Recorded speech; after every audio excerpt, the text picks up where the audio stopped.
அப்படியே இருந்தாலும் நான் ஏன் எந்திரிச்சு நிற்கணும்? என்னோட எவ்வளோ வயசுக்கு சின்ன பையன்ல. துரோகம். மரணத்தருணவாயில் கூட மன்னிக்க மாட்டேன். அந்த படம் எடுத்ததே அவ்வளோ சிரமத்தில். இதில் நான் சம்பளம் கேட்டேன்னா மேக்கப் வந்து பாம்பேலேருந்து வந்த ஆர்டிஸ்ட் சும்மா உட்காந்துருக்கேன்னு சொல்லி அந்த மேக்கப் எனக்கு மேக்கப் பிடிக்காதுன்னு தெரியாது. ஷார்ட்டுக்கு ரெடின்னு கூப்பிட்டோடனே பார்த்தா மேக்கப் போட்டுருந்தேன். யார் மேக்கப் போட்டா? Nature's Comfort. Ramraj presents Bamboo Cotton White Shirts.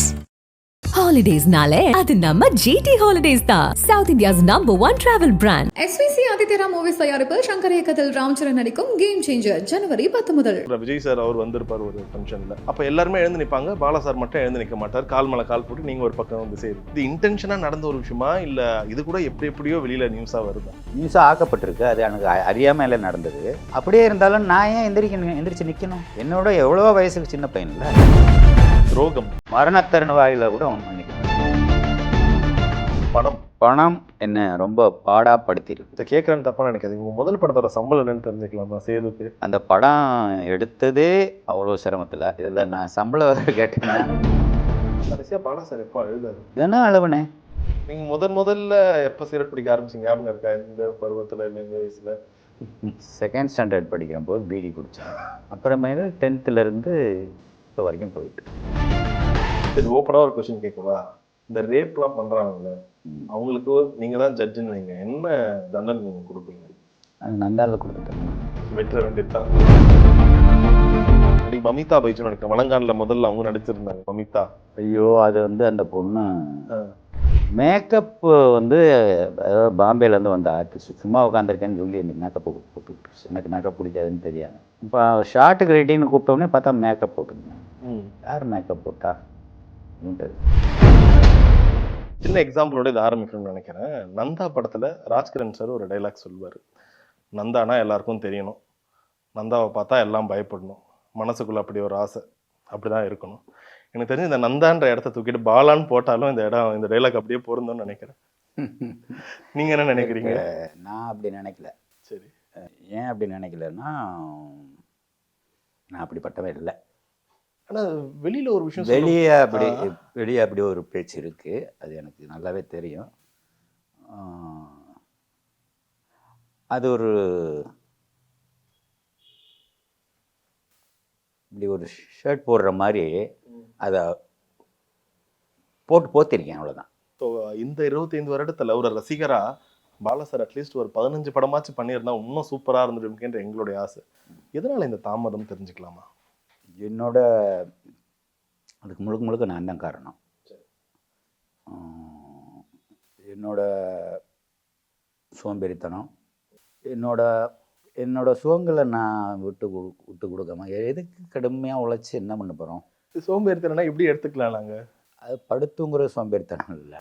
சரி, இப்போ என்ன பண்ணலைன்னா என்ன, கொஞ்சம் லேட்டாக பண்ணுவோமே, கொஞ்சம் டைம் எடுத்து பண்ணுவோமே அப்படின்றது அது தவறு தான்.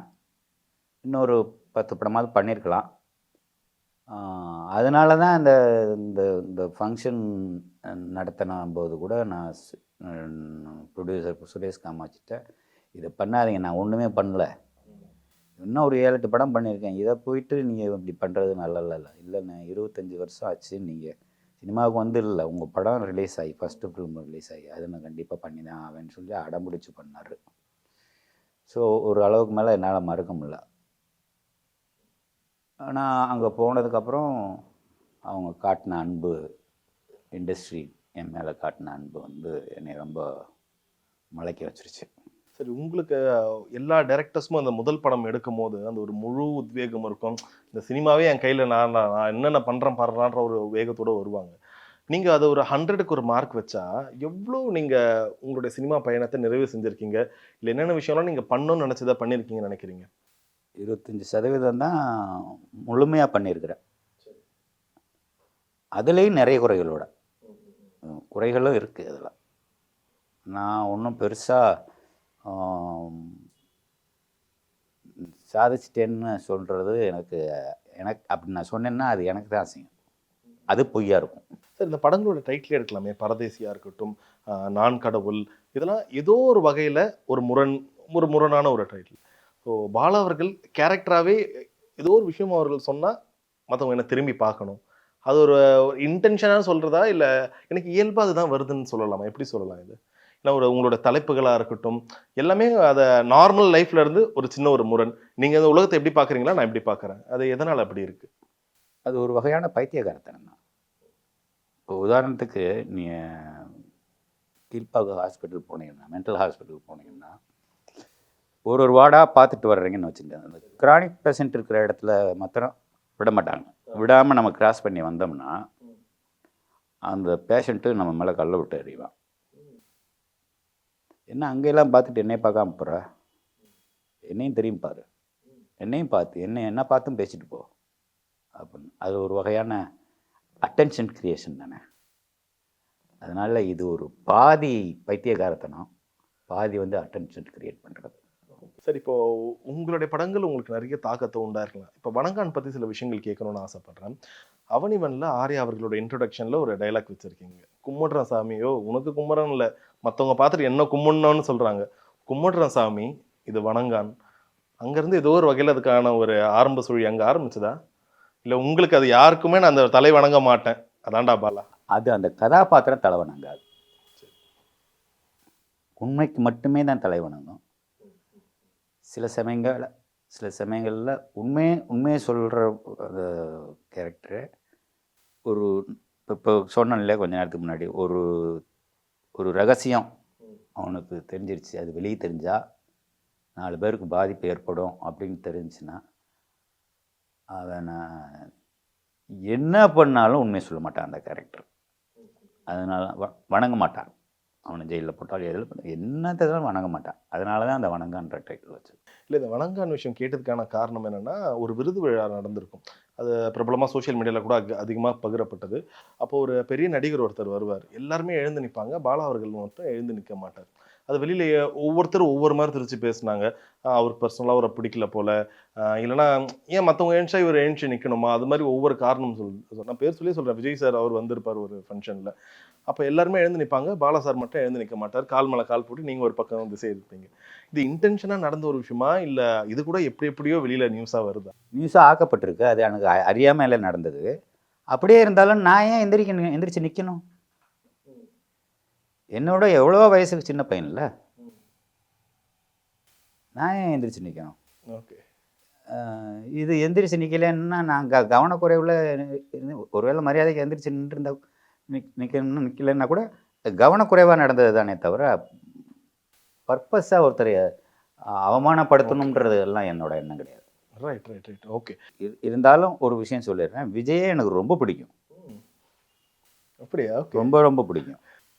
உதாரணத்துக்கு சொல்லணும்னா, என் குழந்தை விளையாடிட்டு இருக்கு, அவர் இருக்கிறாரு, அவர் ஒய்ஃப் இருக்கார், நாங்கள் மட்டும்தான் இருக்கிறோம். அது அவளுக்கு அப்போ யாருன்னு தெரியாது விஜய். அது வேகமாக போய் மடியில் போய் உட்காந்துக்கிடுச்சு. உடனே டக்குன்னு என்னை பார்த்து, கேமரா எடுத்தவர் என்னை பார்த்து ஒரு செல்ஃபி எடுத்துக்கிட்டோமா கேட்டார். இந்த டிசிப்ளின், ஓகே, அந்த மாதிரி டிசிப்ளினால் வந்து நான் வந்து பர்பஸை இன்சல்ட் பண்ண போகிறேன். ரைட், ரொம்ப அழகாக இருந்துச்சு நீங்கள் சொன்ன ஒரு விளக்கம். எனக்கு தெரிஞ்சு நிறைய இடத்துல வந்து நீங்கள் நினச்சிருக்கீங்களா, என்னை பற்றி இதெல்லாம் கான்ட்ரவர்சி இருக்குது, நான் ஏன் இதுக்கெல்லாம் விளக்கம் கொடுக்கணும்னு நீங்கள் நினச்சிருக்கீங்களா சார்? எனக்கு தெரியுமே நான் யாருன்னு, நான் ஏன் ஒருத்தருக்கும் விளக்கம் கொடுத்துட்டு இருக்கணும்? விளக்கம் கொடுக்க ஆரம்பிச்சிட்டோம்னா தினம் விளக்கம் கொடுத்துக்கிட்டே இருக்கணும், வேலை பார்க்க முடியாது. குறிப்பாக உன்னோட போஸ்டர் பற்றி கேட்கணும்னு ஆசைப்பட்றேன். ஒரு கையில் பெரியார், இன்னொரு கையில் விநாயகர். நிஜம் மற்ற எந்த டேரக்டருக்கும் அதுவும் இப்போ இருக்க சூழலில் இதை ஃபர்ஸ்ட் லுக் போஸ்டராக விடுற தைரியம் இருக்குமான்னு தெரியல. நீங்கள் எப்படி பார்க்குறீங்க? யாராச்சும் சொல்லியிருப்பாங்களா சார், ஏன் சார் எடுத்த உடனே ஏதாச்சும் கான்ட்ரவர்சி உண்டாக்கிடுவாங்க, படத்தை ஏதாச்சும் நிறுத்திடுவாங்க சார், அது மாதிரி பயம் காட்டினாங்களா? அது காட்டினாங்க, எதிர்ப்பு வந்தது.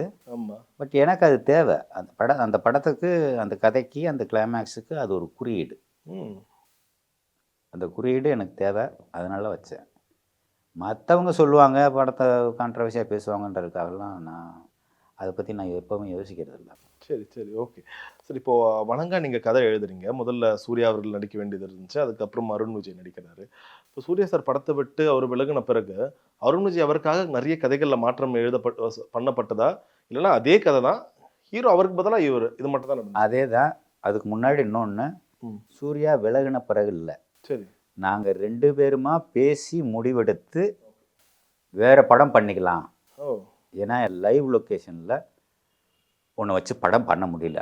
இந்த அவ்வளோ க்ரௌடு கூடுது, அதுவும் டூரிஸ்ட் ஸ்பாட் வேறு சரி அப்படின்னு சொல்லி பேசி முடிவெடுத்தது. அவர் விலகிட்டாரு, ஓகே ஓகே நான் விலகிட்டேன், அப்படியெல்லாம் கிடையாது. சுமூகமா எடுத்த முடிவு அது. இப்போவும் அந்த உறவு இருந்துக்கிட்டு தான் இருக்குது 2 பேரும். நான் ஏதாவது பர்சனலாக மிஸ்டேக் பண்ணேன்னா கூட அதை உரிமையாக கண்டிக்கக்கூடிய அதை கண்டிக்கக்கூடிய உரிமையை நான் சூர்யாவுக்கு ரொம்ப அதிகமாகவே கொடுத்துருக்கேன். நீங்க அவரோட வளர்ச்சி எப்படி பாக்குறீங்க? நந்தால பார்த்த சூர்யா இப்ப இருக்க சூர்யா, நீங்க சொல்ற மாதிரி வெளியில வச்சா அவரோட ஷூட்டிங் எடுக்க முடியலப்பா, அந்த ஒரு வளர்ச்சி நீங்க எப்படி பாக்குறீங்க? அது சூர்யாவோட உழைப்பு. ம். ஒரு படத்துக்குமே இது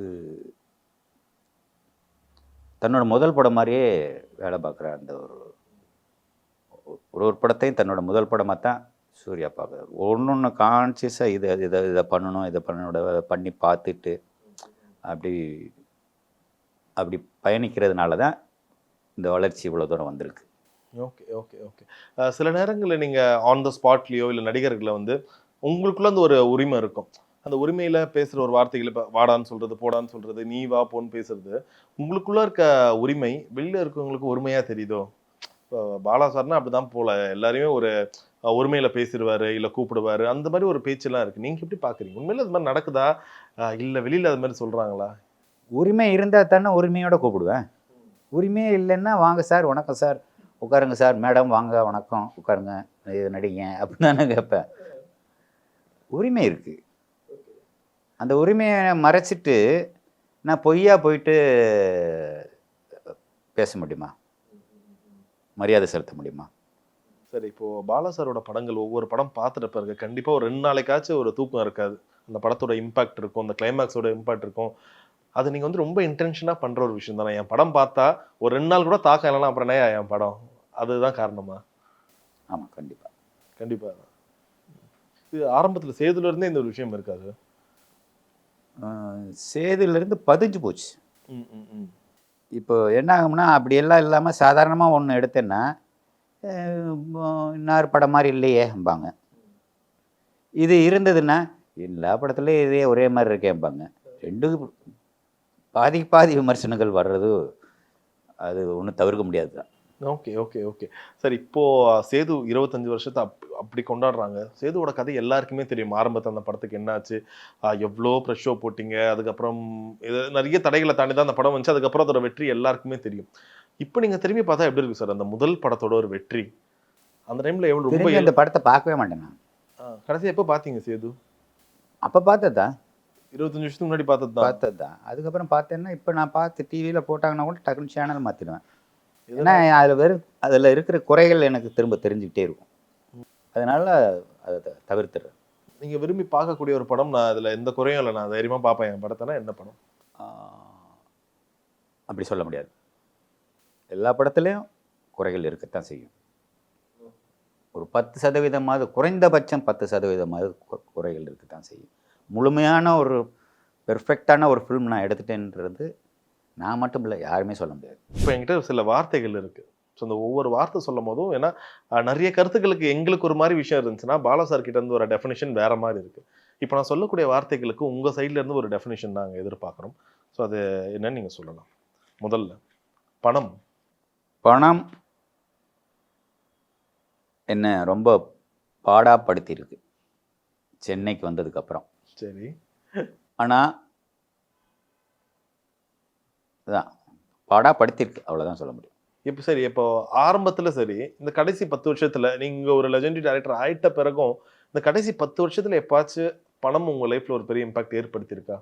பணம் இல்லாமல் கஷ்டப்படுதோ, சரி என்னடா இது எல்லாமே எதோ சுற்றுறாலும் இந்த பணத்தில் வந்தாயா நிற்கிறாங்க மனுஷன், அந்த மாதிரி ஒரு இம்பாக்ட் கிரியேட் பண்ணியிருக்கா கடைசி 10 வருஷத்தில்?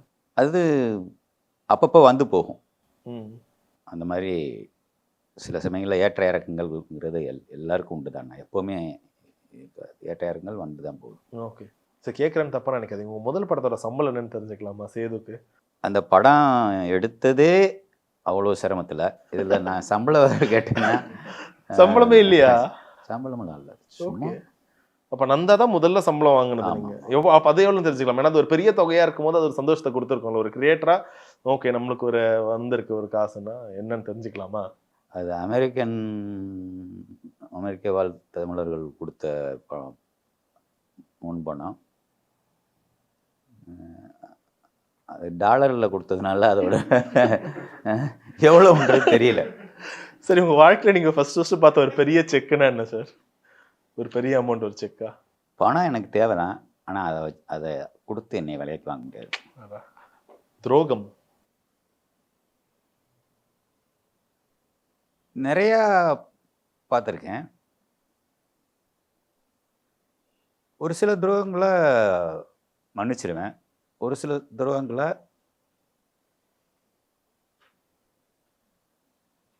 மரணத்தருவாயில் கூட மன்னிக்க மாட்டேன். ஆனால் அது என்னன்னு இப்போ சொல்ல முடியாது. இல்ல நானும் கேட்கல. கேட்கல. ஆனா அது நீங்க மன்னிச்சிருங்க. சரி, ரெண்டு விஷயம் இருக்குல்ல, மன்னிக்கிறது வேற, மறக்கிறது வேற. மறக்க முயற்சி பண்ணிருக்கீங்களா? மறக்க முடியாதுல்ல. துரோகம்ன்றது மறக்க முடியாது, மன்னிக்கலாம்.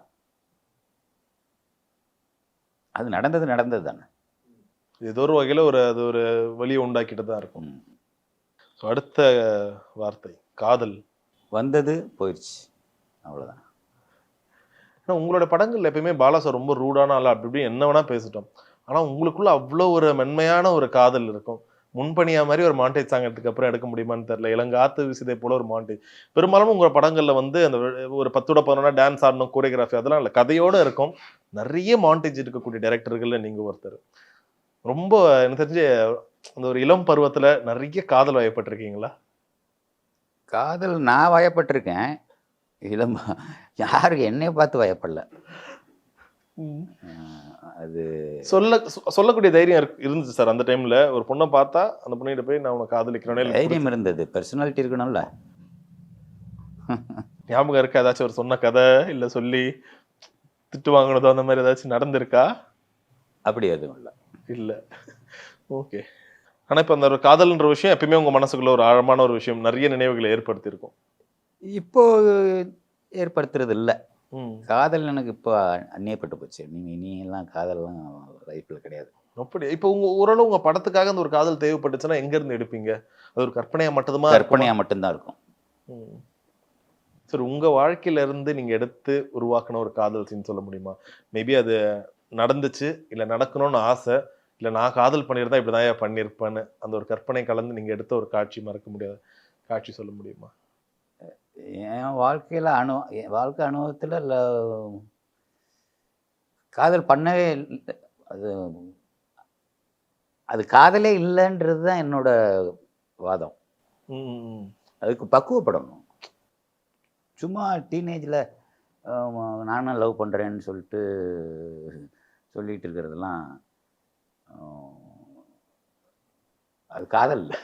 சரி, இப்போ பிதாமகன் படத்துல விக்ரம் அவர்களுக்கு மேல சங்கீதாக்கு வந்தது காதல்னு சொல்லலாமா, இல்ல ஒரு அன்பு, பரிவு, அதுக்கு என்ன ஒரு வார்த்தை சொல்லலாம்? ஏன்னா ஊரே அவனை வந்து வித்தியாசமா பாக்குது, ஒதுக்கி வைக்குது. ஆனா இவங்க இப்ப சக்திக்கு கூட ஒரு மேல ஒரு அன்பு இருக்குன்னு வைங்க, சங்கீதாக்கு தான் காதல் இருக்கு. அது எதனால உண்டான ஒரு காதல், அது எப்படி மலர்ந்த ஒரு காதல் சொல்ல முடியுமா உங்களுடைய ரைட்டிங் ப்ராசஸ்ல? ஏன்னா அவர் சொல்லும் போது அந்த பாட்டுல ஒரு அழுக்கு துணி அந்த அருணாக்கருக்கு ஆட்டும் போது ஒருத்தங்க கண்ணில் கண்ணீர் வருதுன்னா அதுதான் காதல். அதோட ஒரு தூய்மையான காதல் எங்க பார்க்க முடியும்? எப்படி அந்த இடத்துல உங்களுக்கு காதலை காட்டணும்னு தோணுச்சு? அந்த பாட்டிலேயே வந்து கதை இருக்கும். இப்போ அந்த பாட்டில் நான் கதை இருக்கிறம்போது அந்த 2-3 மாண்டேஜ்லேயே அவங்க காதலை நான் சொல்லாமல் விட்டுட்டேன்னா அதுக்கு 2-3 காட்சிகள் வைக்கணும். அந்த காட்சியில் வச்சோம்னா படம் லேக் ஆகிடும். அதனால அதை பாட்டுக்குள்ள பேக் பண்ணி, பாட்டுன்றது உங்களுக்கு ஒரு பெரிய டூல். ஒரு பெரிய சீனை காட்டுறது பாட்டை 2 சீன் தான் சொல்லுவீங்க. ரைட், ரொம்ப அழகா சொன்னீங்க. தனிமை. தனிமை உங்களுக்கு எவ்வளவு நெருக்கம்? பிடிக்குமா உங்களுக்கு தனிமையை, தனியா இருக்கிறது பிடிக்கும். சில சமயங்களில்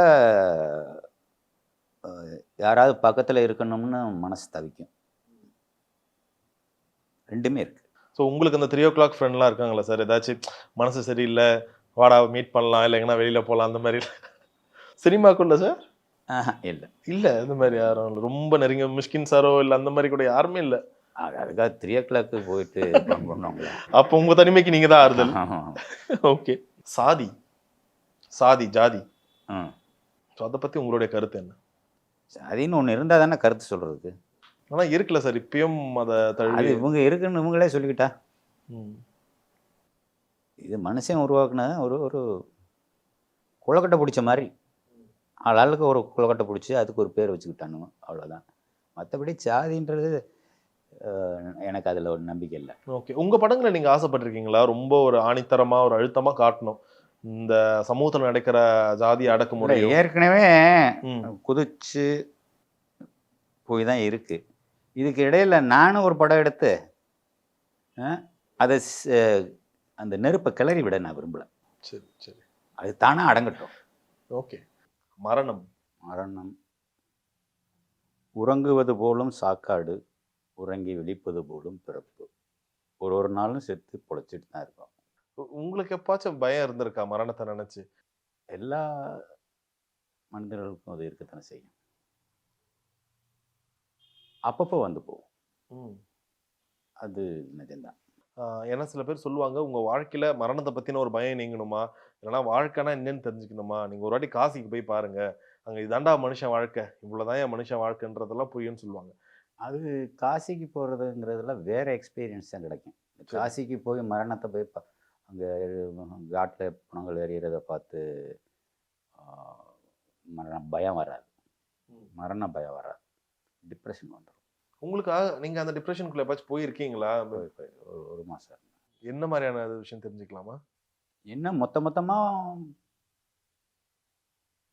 கொண்டு வந்து படங்களை கொண்டு வந்து போடுவாங்க.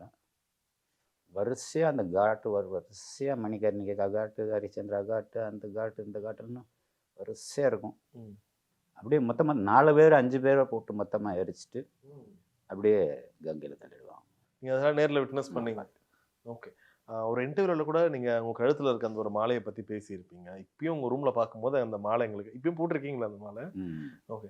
அது உங்களுக்கு அது என்ன ஒரு நம்பிக்கை கொடுக்குது? ஏன்னா நிறைய பேருக்கு அது ஒரு பயம் தான் கொடுக்கணும், அவ்வளோ பேரோட ஒரு முதுகுத்தண்டுன்னும் போது. உங்களுக்கு இந்த ஒரு பேய் பயம் அதெல்லாம் அந்த பயமே இல்லையா எப்பவுமே? கடவுள் பயமும் இல்லை, பேய் பயமும் இல்லை. ஓகே. யாராவது சொல்லியிருக்காங்களா எதுக்கு இது போட்டிருக்க, எப்போவாச்சும் போட பரவாயில்ல, டெய்லியாக போட்டிருக்க, தினமும் ஏன் போட்டிருக்க, அது ரொம்ப உரிமையோட யாராச்சும் கேட்டிருக்காங்களா? கேட்டிருக்காங்க. அது எனக்கு பழகி போச்சு. இது ஒரு அன்பால கொடுத்ததா இல்லை நீங்க அன்பால கொடுத்தது? ஓகே. அங்க இருக்க ஒரு அகோரி கொடுத்தாங்க, என்னன்னு சொல்லி கொடுத்தாங்கன்னு தெரிஞ்சுக்கலாமா? பக்கத்தில் டிரான்ஸ்லேட்டர் இருந்தாங்க, அவங்க ஒரு லேடி அருப்புக்கோட்டுக்காரங்க, அவங்கள வச்சுட்டு இது என்னது, இதை எப்பவும் போட்டுக்க, உனக்கு இங்கே இவ்வளோ நாள் இருந்ததுனால நீ அதுலேருந்து மீண்டு வரணும்னா இது உனக்கு பயன்படும், இது தினம் உனக்கு ஞாபகம் வரணும். அடுத்த வார்த்தை சக்சஸ். சக்சஸ் நிரந்தரமே இல்லை. நீங்கள் உங்கள் வாழ்க்கையில் பார்த்த ஒரு பெரிய சக்ஸஸ்னால் நீங்கள் என்ன சொல்லுவீங்க? நான் சொல்கிறது எப்படின்னா, வெளியில இருந்து ஒரு பேம்பரிங் நடந்திருக்கணும். ஒரு பெரிய இப்போ பிதாமகன்லாம் அவ்வளோ பெரிய வெற்றி அடைஞ்சிட்ட பிறகு உங்கள் வீட்டு வாசல் அவ்வளோ ப்ரொடியூசர்ஸ் வந்து நின்று இருப்பாங்க, சார் நீங்கள் தான் அடுத்து அதுன்ற மாதிரி ஒரு பெரிய பேம்பரிங் நடந்திருக்கும். நீங்கள் பார்த்து அந்த ஒரு நம்மளும் ஒரு பெரிய டைரக்டர், அதை உணர்ந்து இருக்கீங்களா? அந்த ஒரு வெற்றி கழிப்பு சொல்லலாமே. அதான் அது இந்த வெற்றி நிரந்தரமே இல்லைன்னு எனக்கு தெரிஞ்சதுனால இதை நான் கொண்டாடுற மனநிலையில் இல்லை. ஓகே, இது ஒரு வெற்றி, அவ்வளோதான். நமக்கு அடுத்து இன்னும் வருவாங்க, இன்னும் இது ஒரு நல்ல வெற்றி படங்களை கொடுக்குறதுக்கு அடுத்தடுத்து வருவாங்க, அவங்களாம் லைனில் இருக்காங்க. நம்ம இப்போதைக்கு கொடுத்துருக்கோம், ஒரு நாளைக்கு வெளியேறணும் அப்படின்றது தெரியும். சரி, இப்போது படங்கள் ஒவ்வொரு படம் ரிலீஸ் அப்போவும் ஒவ்வொருத்தருக்கும் ஒரு மாதிரி தாக்கம் இருக்கும். இப்போது வணங்கான்னு அடுத்து பொங்கல் ரிலீஸாக வரப்போகுது. பொங்கலுக்கு வணங்கான் ரிலீஸ் ஆகுது, அஜித் சாரோட விடாமுயற்சி, அப்புறம் ராம் சரணோட கேம் சேஞ்சர் ரிலீஸ் ஆகுது. உங்களுக்கு இந்த ஒரு போட்டியெல்லாம் நீங்கள் எப்படி பார்க்குறீங்க? சினிமாவில் இந்த படம் வரும்போது இந்த கிளாஷ் ரிலீஸு, இவ்வளோ தேட்டருக்கு உங்களுக்கு கொடுப்பாங்க, இவ்வளோ ஸ்க்ரீன், அதெல்லாம் உங்கள் மைண்டில் போகுமா சார்? கண்டிப்பாக போகுதில்ல, சூழ்நிலை இப்போ முன்னாடி மாதிரி கிடையாதுல்ல. நீங்கள் எப்படி பார்க்குறீங்க இந்த ஒரு கிளாஷை? விடாமுயற்சி ரொம்ப வருஷமாக அந்த படம் கொஞ்சம் தாமதமாக ஏற்படுத்திருக்கு, அதுக்கு ஒரு எதிர்பார்ப்பு இருக்குது. சங்கர் சார் படமாக அதுக்கு ஒரு எதிர்பார்ப்பு இருக்குது. வணங்கான உங்களுக்காகவும் வருண் விஜய்க்காகவும் ஒரு எதிர்பார்ப்பு இருக்குது. நீங்கள் ஏன்னா இன்ஃபேக்ட் நீங்கள் தான் முன்னாடி அந்த ஒரு டேட் ஃபிக்ஸ் பண்ணீங்க, பொங்கல் வெளியீடுன்னு அந்த இதுலேயே போட்டிங்க. உங்களுக்கு எப்படி இருந்துச்சு இப்போ அடுத்தடுத்த படங்களும் இந்த லைனப்பில் இந்த ஒரு கிளாஷை நீங்கள் எப்படி பார்க்குறீங்க? பார்க்கலாம்,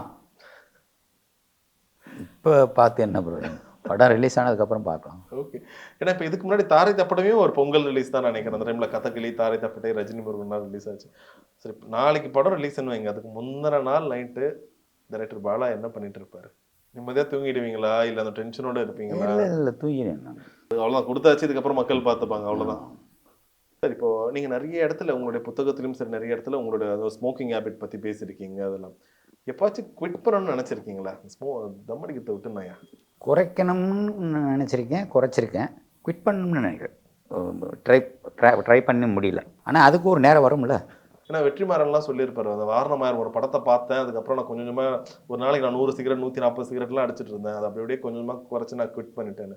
உங்களுக்கு அந்த மாதிரி ஒரு ஒரு ஹெல்த் ரீதியாக ஏதாச்சும் ஒரு பயம் காட்டியிருக்கும், அந்த மாதிரி ஆகிச்சா இதை விட்டுணும்யா எதுக்கு அது அப்படி அந்த மாதிரி ஒரு சூழல் ஏற்பட்டிருக்கா?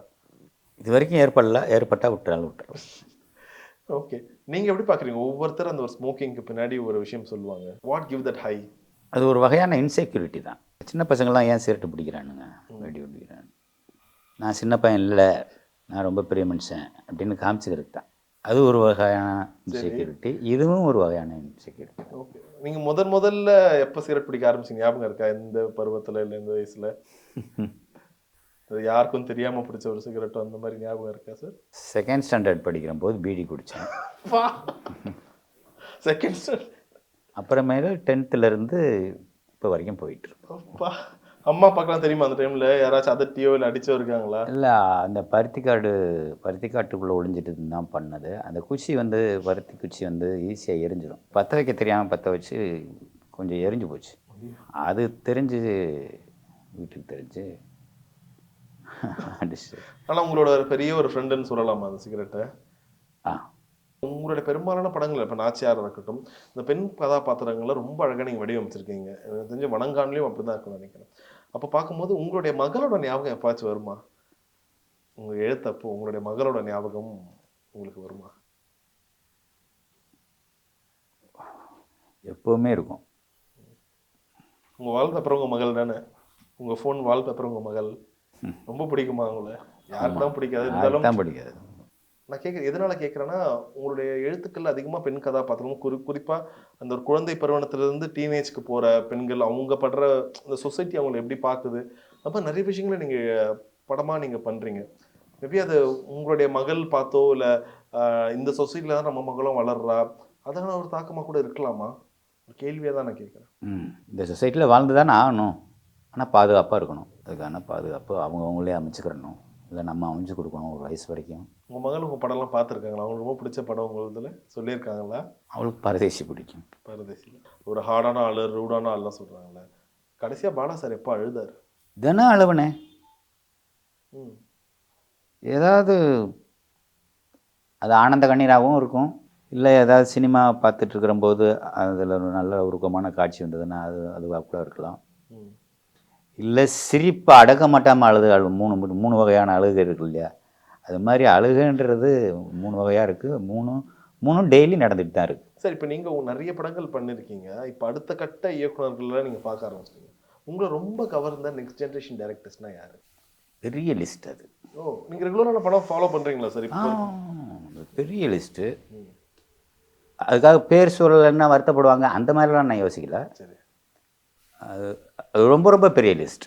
சரி, எப்பாச்சும் டைரக்டர் பாலா அவரை கடவுளாக உணர்ந்திருக்காரா? ஐயோ, நான் கடவுள் நம்பிக்கை இல்லை. அப்புறம் உங்களை லைக் அந்த ஒரு ஆளுமையா, ஏன்னா இப்போ ஒரு 300-400 பேர் ஒரு செட்டில் இருக்காங்கன்னா நீங்கள் உட்காரனா 300 பேரும் உட்காந்து தான் ஆகணும். நீங்கள் இல்லை நான் எழுதிட்டு வரேன்னா 400 பேர் சும்மா நின்று தான் ஆகணும். அதுவும் ஒரு பயங்கரமான ஒரு கமாண்டிங் பவர். அப்போ வெக்கமாக இருக்கும். 400 பேரை உட்கார வச்சுட்டு எழுதிட்டு இருக்கியடா முட்டாள் அப்படின்னு சொல்லி எனக்கு வெக்கமாக இருக்கும். அது ஓகே, நடந்திருக்கு அந்த மாதிரிலாம் அந்த ஸ்பாட்டில்? சில சமயங்களில் கொஞ்சம் சரியாக வரல அப்படின்னா 400 பேரோ 500 பேரோ வெயிட் பண்ணிகிட்டே இருப்பாங்க. நான் இங்கே உட்காந்து அசிஸ்டன்ஸ் கூட உட்காந்து மாற்றி ஏதாவது எழுதிட்டு இருக்கிற போது அந்த படபடப்பு ஜாஸ்தியாக இருந்துகிட்டே இருக்கும். இவ்வளோ பேரை வெயிட் பண்ண வச்சுட்டு நம்ம இந்த வேலையை பண்ணிகிட்டு இருக்கிறோமே, இதெல்லாம் முதல்ல பண்ணி வச்சுருக்கணுமே அப்படின்னு வெக்கமாக தான் இருக்கும். ஸோ இப்போ என் கையில் சில ஃபோட்டோஸ் இருக்குது. அந்த ஃபோட்டோஸ் உங்களுக்கு கொடுக்குற நினைவுகளை பற்றி நீங்கள் சொன்னால் நல்லாயிருக்கும்னு நினைக்கிறேன். இது ரொம்ப ஃபேமஸான ஒரு ஃபோட்டோ, பாலு மகேந்திரா அவருடைய பட்டறை. எத்தனையோ பேர் இருந்தாலும் உங்கள் குருநாதர் பின்னாடி நீங்கள் தான் இருக்கீங்க. ஆமாம், ஞாபகம் இருக்கா அந்த ஃபோட்டோ எடுத்து தரோம்? ஏன்னா இப்போ எல்லாமே தமிழ் சினிமாவோட ஆகச்சிறந்த இயக்குநர்கள் அங்கே இருக்காங்க. நீங்கள், வெற்றிமாறன் சார், சீனு ராமசாமி சார், நிறைய பேர் இருக்கீங்க. இந்த ஃபோட்டோ எடுத்த அந்த நினைவு இருக்கா? அவர் இன்ஸ்டியூட் ஆரம்பித்து முதல் வருஷம் நிறைவடைஞ்ச போது எல்லாருமே போயிருந்தோம். அங்கே அப்போ எடுத்த ஃபோட்டோ அது. ஓகே. உங்களுக்கு எவ்வளோ நெருக்கம் சார்? ஏன்னா உங்களுடைய கதையை பற்றி ஒருத்தர் சொல்லும் போது சொல்லியிருந்தாரு, ஒரு கட்டத்தில் பாலு மகேந்திரா சார் விட்டு அவருடைய உதவி இயக்குனர்கள் சின்ன சின்ன முரணால எல்லாருமே போனாங்க. அங்கேருந்து ஒரே ஆள் பாலா மட்டும்தாங்க. உங்களுக்கு அவ்வளோ பிடிக்குமா பாலு மகேந்திரா அவர்களை? அவருக்கு என்ன பிடிக்கும்? ரொம்ப உரிமையோட உங்ககிட்ட பழகுவாரோ? ஆமாம். என்னன்னு கூப்பிடுவார் சார் உங்களை? பாலா தான் கூப்பிடுவார். பாலு தான். சரி, உங்களுடைய படங்கள்ல உங்களுக்கே தெரியாம அவருடைய தாக்கம் எந்தெந்த இடத்துல இருக்கு நீங்க ஃபீல் பண்றீங்க? நிறைய இடங்கள்ல இருக்கு, ம். ஆனால் அது தெரியாது. ம். எனக்கே தெரியாம தானே கேட்குறீங்க, அதே மாதிரி எனக்கே தெரியாது. சரி, உங்களுடைய எந்த ஒரு படத்தை பார்த்து உங்களுடைய குருநாதர் மெய்சில் எடுத்து போய் உங்களை பாராட்டினதோ இல்லை சூப்பர், அது எத்தனை ஊர் உலகத்தில் எவ்வளோ பேர் பாராட்டும், குருநாதர் கிட்ட இருந்து வாங்குற பாராட்டு மாதிரி வருமா? எந்த படங்கள் என்ன சொன்னார்? பரதேசி தான். பரதேசி தான். அவரோட ஸ்டைல் எப்படி சார் இருக்கும் பாராட்டுறது? இதுவா தோளில் தட்டுவார், அவ்வளோதான். அவ்வளோதான். ஓகே. ஸோ உங்களுக்கு ஞாபகம் இருக்கு அந்த டைமில் நீங்கள் வெற்றிமாறன் அவர்கள் எல்லாமே ஒன்றா தான் இருந்தீங்க? இல்லை வெற்றிமாறன் நான் வெளியே வந்ததுக்கப்புறம் வந்து. சார், இப்போ உங்களுடைய படங்கள் கடைசியாக நாச்சியாராக இருக்கட்டும், தாரை தப்பட்டையாக இருக்கட்டும், இந்த ட்ரெய்லர் பார்த்துருக்கு கூட வடங்கானில் இப்போ இருக்க காலகட்டத்தில் பெண்களுக்கு நடக்கக்கூடிய அந்த ஒரு வன்கொடுமையாக இருக்கட்டும், பாலியல் ரீதியாக அவங்களுடைய துன்புறுத்தல், இது தொடர்ந்து நீங்கள் காமிச்சிட்டு இருக்கீங்க. இதுக்கு காரணம் என்னன்னு தெரிஞ்சுக்கலாம்? அது உங்களை தாண்டி ரைட்டிங்கில் லைக் ஏதோ ஒரு விஷயம் உங்களை பயங்கரமாக டிஸ்டர்ப் பண்ணது உங்களோட ரைட்டிங்காக வருதா? லைக் இப்பயும் அப்படி தான் பண்ணிட்டு தான் இருக்கா? நியூஸ் பார்க்குறேன்ல, நியூஸ் பார்க்குறம்போது அவ்வளோ கோவம் வருது. நான் நம்மளால் ஒன்றும் பண்ண முடியாது. சரி, அட்லீஸ்ட் நம்ம ஒரு கதாபாத்திரத்தை படைச்சு அந்த கதாபாத்திரத்து மூலமாக நம்ம சாட்டிஸ்ஃபை பண்ணலாம், நம்ம சாட்டிஸ்ஃபை ஆகிக்கலாம் அப்படின்னு சொல்லி தான் பண்ணுறாரு. சரி, ஓப்பனாக ஒரு கொஷின் கேட்கவா? இந்த ரேப்லாம் பண்ணுறானுங்களே, அவங்களுக்கு நீங்கள் தான் ஜட்ஜுன்னு வைங்க, என்ன தண்டனை நீங்கள் கொடுப்பீங்க? அது நந்தாவில் கொடுத்துட்டாங்களா, வெற்ற வேண்டியது தான். ஓகே. ஆனால் நீங்கள் அப்போதுலேருந்து அந்த ஒரு விஷயம் நீங்கள் உங்களுடைய எழுத்தெல்லாம் அந்த ஒரு பெண்களுக்கு நடக்கக்கூடிய அந்த ஒரு வன்கொடுமையை பற்றி உங்களுக்கு வந்துட்டே தான் இருக்குது. அது நீங்கள் எப்பாச்சும் யோசிச்சிருக்கீங்களா? இது நம்ம இன்டென்ஷன் லைக் நம்மளையும் மீறி அந்த ஒரு ரைட்டிங்கில் வந்துருதுன்னு நினைக்கிறீங்களா? இல்லை இன்டென்ஷனாக நீங்கள் பண்ணக்கூடிய ஒரு விஷயம் தானே சார் இது? மீறி வருது. ஏதாச்சும் உங்களுக்கு மறக்க முடியாத ஒரு விஷயம் இருக்குது, அது வெளியே சொல்ல முடியாது. அது வணங்கான் கதாபாத்திரம் மாதிரி அது வெளியே சொல்ல முடியாது. அடுத்த ஃபோட்டோ ஒரு படம் ஷூட்டிங் ஸ்பாட்டுக்கு அவர் வந்திருந்தார். சரி, கொஞ்ச நேரம் பார்க்கறதுக்காக. ஸோ அப்போ எடுத்த படம். ஓகே. ஸோ உங்களுக்கு எப்படி சார்? ஏன்னா சேதுவோட மிகப்பெரிய ஒரு சார்ட் பஸ்டர் ஆல்பம், ஒவ்வொரு பாடலும் உங்களுக்கு எப்படி இருந்துச்சு அந்த முதல்ல? ஏன்னா எல்லாருமே சொல்லுவாங்க ராஜா சார் பக்கத்தில் உட்காரத்துக்கு பயப்படுவாங்க, பேசுறதுக்கு பயப்படுவாங்க. உங்களுக்கு அந்த ஒரு பயம் எதுவுமே இல்லையா அந்த சமயத்தில்? இல்லை, முதல் படம்னா கூட நீங்கள் கேட்டு வாங்குவீங்களா? இந்த மாதிரி தான் வேணும் சார் கேட்டு வாங்குவீங்களா? நம்ம 1-2 விஷயங்கள் கேட்டு வாங்கலாம், பெரும்பாலும் அவரே கொடுத்துருவார். சொல்லி விஷயத்தை சொல்லிட்டோம்னாலே அவரே கொடுத்துருவார். உங்களுக்கு ரொம்ப பிடிச்ச ஒரு பாடல்லாம் சேதுல ரொம்ப உங்களுக்கு திருப்தி அடைந்த ஒரு பாடல்லாம் என்ன? அந்த கடைசி பாடல் தான், வார்த்தை தவறி விட்டால். உங்களுக்கு ரைட்டிங்லேயே இருந்துச்சா சார் இந்த படம் வந்து ஒரு பாடலோட தான் முடிய போகுதுன்றது ரைட்டிங்லேயே இருந்து? இல்லை, அது அவரோட ஐடியா. ஓ, ஆக்சுவலி கிளைமேக்ஸ் என்னவா இருந்துச்சுன்னு தெரிஞ்சு? கிளைமேக்ஸ் அதுதான், பிக்சர் அதுதான். திரும்பி போகிறோம் பேக்ரவுண்டில் என்ன பண்ண போகிறாருன்றது தான் நான் யோசிச்சுட்டு இருந்தேன். அவரே பாட்டு போட்டார். ரொம்ப ஒரு அழுத்தமான ஒரு முடிவாக இருந்துச்சு. இப்போ நாங்கள் அதை எப்படின்னு புரிஞ்சுக்கலாம் சார்? இப்போ அபிதா இறந்துட்டா, திரும்ப வந்து அவன் இந்த உலகமே வேண்டான்னு சொல்லிட்டு அந்த மனநல காப்பத்துக்கே போயிடுறானா, இல்லை திரும்ப உண்மையிலேயே ஒரு மனநல நோயாளியே மாறிடுறானா? அது எப்படி எடுத்துக்கலாம்? நீங்கள் ஆடியன்ஸ் எப்படி எடுத்துப்பாங்க நீங்கள் நினச்சிங்க அந்த சமயத்தில்? 2 மாவும் அப்படி ஆயிட்டானா, இல்லை இந்த வாழ்க்கை வேண்டாம்னு போயிட்டானா, 2 மாவும் எடுத்துக்கிறோம். ஓகே. ஒரு இன்டர்வியூவில் நடிகர் ஆர்யா சொல்லியிருப்பாரு, அவனிவன்ல என்னோட இன்ட்ரோஸ்ன்னு ஒரு நாள் முழுக்க பாலா சார் எடுத்தாரு. எடுத்து முடிச்சுட்டு ஓகேன்னு சொல்லிட்டாரு. அடுத்த நாள் வந்து பார்த்தா திரும்ப அதே சீனை தான் எடுத்தாரு. என்ன காரணம்னா அவருக்கு பெருசாக சாட்டிஸ்ஃபைடு இல்லை, எனக்கு நைட்டு போட்டு பார்த்தேன், சிரிப்பே வரலையா, அப்புறம் எப்படி ஆடியன்ஸ்க்கு சிரிப்பு வரும்னு சொல்லிட்டு திரும்ப நீங்கள் எடுத்ததா சொன்னார். எப்போ உங்களுக்கு அந்த ஒரு சாட்டிஸ்ஃபேக்ஷன், எப்போ உங்களுடைய உள்ள இருக்க இன்ட்யூஷன்? எனக்கு எப்போ சிரிப்பு வருதோ, எனக்கு எப்போ அழுக வருதோ, எனக்கு எப்போ ஷாக்கிங்காக இருக்கோ அப்போலாம் வந்து ஆடியன்ஸ்க்கு வரும். ஏன்னா நானும் ஒரு ஆடியன்ஸ் தானே. நானும் ஒரு ஆடியன்ஸாக தான் நான் எடுக்கிறேன்றதுக்காக நான் எடுக்கிறதெல்லாம் சரின்னு சொல்ல மாட்டேன்.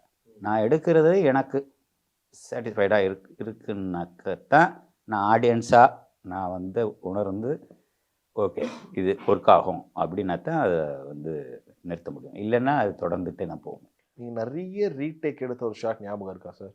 அந்த பரதேசியில் அதர்வா வந்து அந்த பொண்ணு ஒய்ஃப் அந்த பொண்ணு லவர் வந்து குழந்தையோட வந்த உடனே அவளை மேலேருந்து பார்த்துட்டு இந்த பாறையிலேருந்து குதிச்சு ஜம்ப் பண்ணி வந்து விழுவான். இத்தனைக்கும் ஒரு காலில் அவனை நரம்பு கட் பண்ணி விட்டுருப்பாங்க. ஆமாம். ஸோ அந்த டீ செடிகள்லாம் இருக்கு இல்லையா, அது செடி இல்லை, ஒன்று 100 வருஷம் மரம். ஓ. குச்சி கிழிச்சுன்னா அப்படியே தையல் போடுற அளவுக்கு கிழிச்சிரும். ஓகே. அவ்வளோ ஸ்ட்ராங்காக இருக்கும். அதில் ஒரு கிட்டத்தட்ட ஒரு 15 தடவை. ஏன்னா இவன் ஏலியாக வந்துட்டா இந்த பொண்ணு 2 பேருமே என்ட்ரு ஆகணும். இந்த பொண்ணு லேட்டாக வந்துடுவா, இல்லை இந்த சீக்கிரம் வந்துடுவா, அவன் ஓடி வந்துட்டு இருப்பான். அதில் கை குழந்தை ஒன்று அது திடீர்னு அது மக்கர் பண்ண ஆரம்பிச்சிடும்.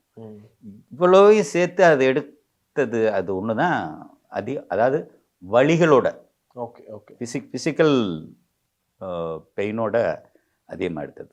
ஸோ நீங்கள் எப்போச்சும் ஃபீல் பண்ணியிருக்கீங்களா, ஒரு கிரியேட்டராக உங்கள் மனசில் ஒரு கதை தோணுது, அது வந்து நிறைய ரொம்ப அது ப்ராசஸாகவே அது கஷ்டமாக தான் இருக்க போகுது, அதை எடுக்கிறது கஷ்டமாக தான் இருக்க போகுது. எப்போச்சும் நீங்கள் உணர்ந்துருக்கீங்களா, நம்ம எழுதிட்டோம், இந்த எழுத்தை உண்மையாக்குறதுக்கு இவ்வளோ பேரை நம்ம கஷ்டப்படுத்துருமே, அந்த மாதிரி நினச்சிருக்கீங்களா எப்போவாச்சு? ஒரு டைரக்டர் சொன்னார் இந்த மாதிரி என்கிட்ட, லைக் நான் எழுதிட்டேன், அதுக்கப்புறம் ஒரு நாள் நான் உட்காந்து யோசிக்கிறேன், சே நீ எழுதிட்டடா, ஆனால் இவ்வளோ பேரை கஷ்டப்படுத்துறியோ உன்னோட எழுத்தை உண்மையாக்குறதுக்குன்னு. நீங்கள் எப்பாச்சும் அது மாதிரி உங்களுக்கு தோணி இருக்கா சார், ஆன் த ஸ்பாட்டோ இல்லை அந்த மாதிரியான சூழலில், ஷூட்டிங் ஸ்பாட்டில்? கஷ்டப்படுத்துகிறேன்னு நினைக்க மாட்டேன். அவங்க என்னை தோளில் சுமந்துட்டு போகிறாங்கன்னு தான் நினைப்பேன். நான் அவங்களுக்கு அது வந்து ஒரு ப்ளஷர் மாதிரி, சரி அவன் சொல்கிறத கேட்போம் அப்படின்றது அவங்களுக்கு அது ஒரு ஒரு ஒரு ஒரு சந்தோஷமான தருணம் அது. Okay okay. ஸோ நிறைய நடிகர்களோட அந்த ஒரு பெஞ்ச்மார்க் படம், நான் இப்போ விக்ரம் சார் சொன்னால் பிதாமகன், விஷால் அவர்கள் சொன்னால் அவனிவன், நிறைய அதர்வான ஆப்வியஸாக பரதேசி, உங்களுடைய படங்கள்லாம் ஒரு எக்ஸாம்பிளாக சொல்கிறாங்க. அப்படி பார்க்கும்போது நீங்கள் எப்படி சூஸ் பண்ணீங்க உங்களுடைய கதாபாத்திரங்களில்? அது மட்டும் இல்லாமல் மற்ற படங்களில் சில படங்களில் ஒரு மாதிரி கிண்டலாக கூட சொல்லியிருப்பாங்க, பாலா சார் படம்னா ரொம்ப அழகாக இருக்க நடிகர் அப்படியே அது ஆப்போசிட்டாக மாற்றிடுவாரியா, அது எப்படின்னு தெரிஞ்சுக்கலாமா? அந்த ஹேர் ஸ்டைலை நீங்கள் முடிவு பண்ணுறது, உங்கள் கலர் டோனை முடிவு பண்ணுறது, அது எதனால் அப்படி? அது அவங்கள அப்படி பார்க்கணும். சரி. சும்மா விக்கு வச்சு மேக்கப் போட்டு அழகாக திருத்தமாக தான் வரணும் அப்படின்னா அது ஒரு அப்படி கேரக்டர் இருந்தால் அப்படி வருவாங்க. அவங்க அப்படி இல்லையே, அவங்க அடிமட்ட ஜனங்கள் தானே, அவங்க அப்படி தான் இருப்பாங்க. பெரும்பாலான உங்களுடைய கதைகள் அந்த மாதிரி அந்த மாதிரி தான் இருக்கிறதுனால அப்படி அமைஞ்சு போச்சு. ரைட். பரதேசி படம் ரிலீஸ் டைமில் ஒரு பத்திரிகையாளர்கள் எழுதியிருந்தது, வேதிகா வந்து ரொம்ப கலரான ஒரு ஹீரோயின், பாலா போன்ற ஒரு இயக்குனர் எதுக்கு நல்ல தமிழ் தெரிஞ்ச ஒரு மாநிலமான ஒரு பெண்ணையே நடிக்க வச்சிருக்கலாம், அதை தாண்டி உங்களுக்கு தமிழ் தெரியாத ஒரு பெண்ணை மேலே கலர் பண்ணி இந்த கதாபாத்திரத்தில் அவர் கஷ்டப்பட்டு நடிக்க வச்சது எதனாலன்ற மாதிரி ஒரு கேள்வி. தெரிஞ்சுக்கலாமா பதில் உங்ககிட்ட? இப்போ ஒரு சில எனக்கு அப்போ அந்த டைமில் டேட்ஸ் பேசாத ஆர்டிஸ்ட் வேணும்.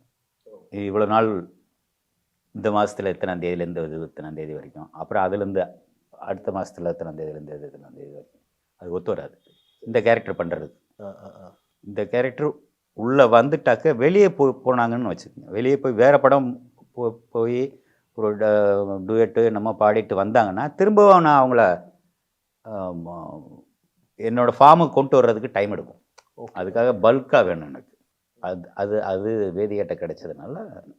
ஸோ நீங்கள் முன்னாடி கூட ஒரு நேர்காணலில் எனக்கு தெரிஞ்சு சங்கீதா மேம் கிட்ட சொல்லியிருப்பீங்க, அது ஒரு கேள்வியாகவே எப்படி சொல்லுவாங்கன்னா, பாலா சார் மேபி அந்த பரதேசி படத்தோட மேக்கிங் வீடியோ வந்து தலைவன்னு தெரியல, ஒரு ஆன் த ஸ்பாட்டில் அடிப்பார் அந்த மாதிரிலாம் கூட சொல்லுவாங்க. நீங்கள் எப்பாச்சும் ஒரு கோவப்படுவீங்களா? அடிப்பாடுறதை தாண்டி செட்டில் பயங்கர கோவமாக இருப்பீங்களா?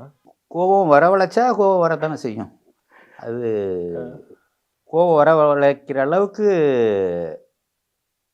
யாரோ ஒருத்தரை ஃபிக்ஸ் பண்ணிவிட்டு ஒரே ஒரு வார்த்தை பேசுகிறதுக்கு 20 டேக்குன்னு எடுத்தாக்க கோவம் வரத்தானே செய்யும். சரி. ஏன்னா ஃபிலிம் டிஜிட்டல் கிடையாது. பரதேசி வந்து ஃபிலிம் ரொம்ப எக்ஸ்பென்சிவான ஃபிலிம் வராது, ஹை ஸ்பீடு. அப்படிங்கிறபோது பணம் விரயம் ஆகுதுல்ல. ஆனால் இப்போ நீங்கள் அடிக்கிறதோ அதை நடிச்சு காட்டுறதெல்லாம் வந்து அந்த ஒரு குச்சிலாம் வந்து அந்த ஷூட்டிங் டம்மி, எல்லாமே டம்மி. நிஜமா யாரையாச்சும் அடிச்சிருக்கீங்களா ஒரு கோவத்தில்? பலார் நடிச்சுட்டு அதுக்கப்புறம் மன்னிப்பு கூட கேட்டிருக்கலாம், அந்த மாதிரி நடந்திருக்கா? அப்படி இல்லை. Okay okay okay. இப்போ சமீபத்தில் நடிகை மமிதா பைஜுன்னு நினைக்கிறேன், வணங்கானில் முதல்ல அவங்க நடிச்சிருந்தாங்க மமிதா. ஐயோ, அது வந்து அந்த பொண்ணு என் மக மாதிரி, அவளை போய் நான் அடிப்பேனா? அதுவும் ஒரு பொம்பளை பிள்ளைய போய் அடிப்பாங்க யாராவது, சின்ன பிள்ளை அது, அதை போய் யாராவது அடிப்பாங்களா? மேக்கப்பு வந்து அதாவது பாம்பேலேருந்து வந்த ஆர்டிஸ்ட் சும்மா உட்காந்துருக்கேன்னு சொல்லி அந்த மேக்கப்பை போட்டு விட்டுருச்சு. எனக்கு மேக்கப் பிடிக்காதுன்னு தெரியாமல். ஓ. இவளுக்கும் சொல்ல தெரில ம். மேக்கப் போடாதீங்க அவருக்கு பிடிக்காதுன்னு. அப்போ ஷார்ட்டுக்கு ரெடின்னு கூப்பிட்டோடனே பார்த்தா மேக்கப் போட்டிருந்தாங்க. ம். யார் மேக்கப் போட்டா அப்படின்ட்டு அப்படின்னு சும்மா அப்படி அடிக்கிற மாதிரி கை வாங்கினேன். ஆ. உடனே அடிச்சிட்டேன் அப்படின்னு பரவலா நியூஸ். ஆனா அங்க இது நடந்தது, இதுதான் நடந்துச்சு. இதுதான். Okay, okay. சார், இப்போ நிறைய சீன்ஸ் வந்து நீங்க நடிச்சு காட்டிலாம் பார்த்துருக்கோம் நடிகர்கள்கிட்ட. ஆனா இப்போ ஆர்டிஸ்டா வரவங்க சார், இப்போ நான் கடவுள் நடிச்சவங்களா இருக்கட்டும், அவங்கள வந்து வெகுஜன மக்கள் உண்மையிலேயே ஒரு பிச்சை எடுக்கிறாங்க அவங்கள. அவங்களுக்குள்ள இருந்து எப்படி நீங்க நடிப்பு? அதனால தான் அவங்கள வந்து மாற்றுத்திறனாளின்னு சொல்கிறாங்க. சராசரி நடிகர்கள் ஜூனியர் ஆர்டிஸ்ட்டை விட அவங்களுக்கு இன்னும் கொஞ்சம் ஷார்ப்பான மைண்ட் இருக்கும். ஓகே. சொன்னதை டக்குன்னு புரிஞ்சுப்பாங்க. ம், ம், ம். மாற்றுத்திறனாளின்றது சும்மா சொல்லலை, அவங்களுக்கு வேற ஒரு திறன் இருக்கு. அதனால தான் அவங்க இன்னும் ஈஸின்னு நினைக்கிறேன். எனக்கு ஆமாம், அது தெரிஞ்சு இன்னும் நீங்க ஈஸி. வாங்குற- ராஜா சார் நிறைய பாடல் உங்களுக்கு கொடுத்துருக்காரு. அதில் உங்களுக்கு ரொம்ப திருப்தி அடைஞ்சது சேது பிதாமகன்ல, அதில் உங்களுக்கு ரொம்ப திருப்தி அடைந்த ஒரு பாடல், இல்லை இப்படி ஒரு பாட்டை கொடுத்துட்டாரு, இதை நான் எப்படா பிக்சரைசேஷன் பண்ண போறேன்னு உங்களுக்கு சேலஞ்சாக இருந்த ஒரு பாடல்லாம் என்ன? சேலஞ்சாக இருந்ததுன்றதை விட ஆ. அவரோட பாட்டு நமக்கு இன்ஸ்பயர் பண்ணும். ஓகே. மாண்டாஜஸ் நமக்கு கொடுக்கும். ஆ. அவரோட ரித்தமும் அவரோட பேக்ரவுண்டும் பாடல் வரிகளும் நமக்கு அதை போட்டு ஒரு தடவையும் கேட்குற போது பியூட்டிஃபுல்லான மாண்டேஜஸ், புதுசான மாண்டேஜஸ் அது நமக்கு கொடுக்கும். பாட்டு நமக்கு கொடுக்கும். நிச்சயமா. நம்ம அதை கிரியேட் பண்ணணும்னு அவசியம் இல்லை, பாட்டு அதுவே கொடுத்துரும் நமக்கு. ஓகே. உங்களுக்கு எப்படி இருந்துச்சு சார்? பொருளுக்கு அலைந்திடும் பொருளற்ற வாழ்க்கையும் என்னை துரத்துதேன்னு ஒரு லைன் கொடுக்குறாரு. பிக்சரைசேஷனை நீங்கள் எப்படி பண்ண வேண்டியது இருக்கும் அது? அதெல்லாம் அந்த மாதிரி பாட்டெல்லாம் வந்து அதுவே கொடுத்துரும். சரி. இப்போ நான் கடவுள் சாங், இந்த ஓப்பனிங் சாங்கு அதெல்லாம் வந்து அதுவே கொடுத்துரும். அது இப்போ வரைக்கும் அது ஒரு தாரை தப்பட்டை இப்போ தான் நினைக்கிறேன். நீங்கள் சொன்னீங்க ஒரு டைமில் ராஜா சார் போய் மியூசிக் பண்ணும்போது, அட போடா நீ ரொம்ப இதுவாக எடுக்கிற படம், இனிமேல் அது மாதிரி படம் பண்ணால் நான் மியூசிக் பண்ண மாட்டேன், ரொம்ப உரிமையாக உங்ககிட்ட கோச்சிக்கிட்டாருன்னு சொன்னீங்க. அதுக்கப்புறம் திரும்ப நீங்கள் எப்படி பேசுனீங்க, என்னன்னு சொன்னீங்க? நான் கடவுளுக்கு வந்து இது ரொம்ப அறமற்ற படம், இப்படி ஒரு கண்ணு தெரியாத பொண்ணை வந்து இப்படி கழுத்தெடுத்து கொள்றதுன்றது ரொம்ப கஷ்டமாக இருக்குன்னாரு. பட் வேறு வழி இல்லை, நீங்கள் தான் பண்ணி ஆகணும் அப்படின்னு. தயவு செஞ்சு இது மாதிரி இனிமேல் பண்ணாத, இந்த படத்தை விட்டுரு, நான் என்னமோ பண்ணிடுறேன், இனிமேல் இந்த மாதிரி தயவு செஞ்சு எடுக்காதான்னு சொல்லி கேட்டுக்கிட்டாரு. திரும்ப தாரை தப்பட்டைக்கு என்ன சொன்னார்? அதுலேயும் வறுமை சில காட்சி,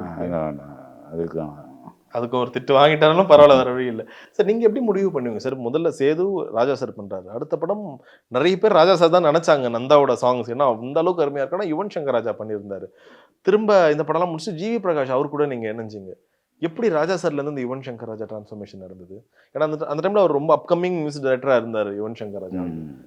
கொஞ்சம் வேறு மியூசிக் டைரக்டரோட ஒர்க் பண்ணுற போது வேறு எக்ஸ்பீரியன்ஸ் கிடைக்குது இல்லை. ஓகே. அதனால் யார் உங்களுக்கு ரொம்ப கம்ஃபர்ட்?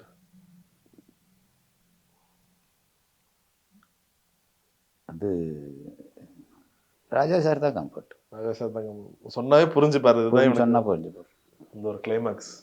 ஸோ அதை நீங்கள் சொல்ல வர விஷயம் என்ன சார்? ஏன்னா ரொம்ப கஷ்டப்படுறவங்களுக்கு, இப்போ ஒரு விலங்கு ரொம்ப கஷ்டப்படுச்சுன்னா 2 விதமாக சொல்லுவாங்க. ஒரு நாயெல்லாம் அடிபட்டு இருக்குன்னா அந்த நாய்க்கு வந்து ஒரு வீல் சேர் போட்டு அதை வாழ்க்கை முழுக்க இப்படி வாழ்றதை விட அந்த நாயை கருணை கொலை பண்ணிட்டா அது சந்தோஷமாக போய் செத்துறோன்னு. நீங்கள் எப்படி பார்க்குறீங்க? ரொம்ப கஷ்டப்படுற மனுஷனுக்கு மரணம் தான் ஒரு மிகப்பெரிய ஒரு விடுதலையாக பார்க்குறீங்களா? அந்த அகோரி கதாபாத்திரங்கள் அப்படி தான் நினைக்கிறாங்க, மரணம் ஒரு விடுதலை அப்படின்னு நினைக்கிறாங்க. வாழ முடியாதவங்களுக்கும் வாழ தகுதி இல்லாதவங்களுக்கும் நீ கொடுக்குற மரணம் வரம். அதுதான் அந்த படத்தில் வர டைலாக். வரம் தான் கொடுக்குறாங்க அவங்க, மரணம் கொடுக்கல. நீ மரணம் கொடுக்குற, அது வரம் அவங்களுக்கு. இந்த சீன் எடுக்கும்போது உங்களுக்கு எப்படி சார் இருந்துச்சு? அவங்களோட தலைமுடியெல்லாம் பிஞ்சு போய் அது பார்க்கவே ரொம்ப கஷ்டமாக இருக்கும். அது எவ்வளோ ஒரு வைராகியமாக எடுத்த ஒரு சீன். இது இப்படி தான் இருக்கும், இது எவ்வளோ பார்க்க உன்னால நீ இப்படி தான் பார்க்குற தேட்டரில் பாரு, நான் இப்படி தான் எடுப்பேன். அது எவ்வளோ வைராகியமாக எடுத்த சீன் அது கிளைமேக்ஸ். இல்லை, அதுக்கு அந்த பொண்ணை தான் பாராட்டணும். இல்லை, யோசிக்க தான் முடியும், நம்ம அதை பண்ணணும். இல்லை, கண்ணில் அந்த லென்ஸ் வேற வச்சுருப்பாங்க, கண்ணு தெரியாது. சுத்தமாவே தெரியாது. அது அந்த குகைக்குள்ளேருந்து அப்படியே வரணும், தவந்து வரணும். அந்த பொண்ணை தான் பாராட்டணும். அந்த கிரெடிட் எனக்கு வராது. நான் கடவுளை பொறுத்தளவுக்கு ஆர்யாவுக்கும் பூஜாவுக்கும் தான் அந்த கிரெடிட்ஸ் போகும். அதுக்கப்புறம் அந்த மற்ற குழந்தைகள். நான் கடவுளோட மேக்கிங் அப்போ பார்க்கும்போது எல்லா குழந்தைங்களும் உங்களை சுற்றி உட்காந்துட்டு இருக்கும். அவ்வளோ அழகாக குழந்தைங்களோட விளையாடுவீங்க. எனக்கு தெரிஞ்சு நீங்கள் பெரியவங்களை விட குழந்தைகள் கூட இன்னும் பயங்கரமாக ஜெல்லப் ஆகிடுவீங்களா? ஜெல்லப்பா ஆயிடுவேன்றதை விட குழந்தைங்கள ஜெல்லப்பா ஆயிடுறேன்னு சொல்லிட்டு தான் ஜெல்லப்பாயிட்டு ஷூட்டிங் பண்ணாமல் இவங்க கூட விளையாடிக்கிட்டு இருப்பேன். என்ன வேலை? அதனால என்ன பண்ணுவாங்க மேனேஜர்ஸு, 1-2 பேர் கொஞ்சம் நெருக்கமான ஆட்கள் வந்து குழந்தைங்கள பக்கத்தில் விடுறதுக்கு தவிர்த்துருவாங்க. இங்கிட்டு போங்க, அங்கிட்டு போங்க, அங்கிட்டு போங்க, இங்கே வராதிங்க, அவர் பக்கத்தில் போகாதீங்க அப்படின்னு சொல்லி ஷூட்டிங் நடக்கணும் அவங்களுக்கு. அதனால் அவங்கள பக்கத்தில் வர விடாமல் தடுத்துருவாங்க. Okay okay. ஆனால் உங்களுக்கு ஏதாச்சும் ஒரு இவ்வளோ பெரிய ஆளானாலும் நான் இன்னும் இந்த குழந்தைத்தன்மை உள்ளேருந்து போகலன்னா நீங்கள் உணர்ற விஷயம் என்ன? ஒரு சாக்லேட் சாப்பிட்றதா இருக்கட்டும், இல்லை இப்பயும் அந்த சின்ன பிள்ளை தானே உன்னை விட்டு போகல, உங்களோட அந்த பள்ளி பருவத்தை ஞாபகப்படுத்தலாம், அந்த மாதிரி கேட்குறேன்.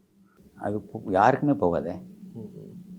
உங்களுக்கும் போகாது, எனக்கும் போகாது, அது எல்லாருக்கும் இருக்கும். இப்பயும் இருக்க ஒரு பழக்கம்னா நாவல்ல கார்ட்டூன் பார்க்கறதா அப்படி கூட இருக்கலாம், அதெல்லாம் பார்ப்பீங்களா? இந்த இது just for love, just for fun, அது சும்மா இருக்கிற போதெல்லாம் அதே தான் பார்த்து சிரிச்சிட்டு இருக்கிறது. சார் உங்கள் படங்களில் ஹியூமரும் பயங்கரமாக இருக்கும். எத்தனை வாட்டி பார்த்தாலும் சலிக்காத ஒரு சீன்ஸ் பிதாமகனில் ஒரு ஹியூமர் சீன்ஸ். நீங்கள் அதை எழுதும் போது எந்த அளவுக்கு அது இருக்கும்னு தெரியும். ஏன்னா இருக்கும் தாண்டி லைக் சில பேர் எழுதும் போது அதை எழுதிடுவாங்க, ஆனால் அது காமெடி அங்கே ஒர்க் அவுட் ஆகணும்.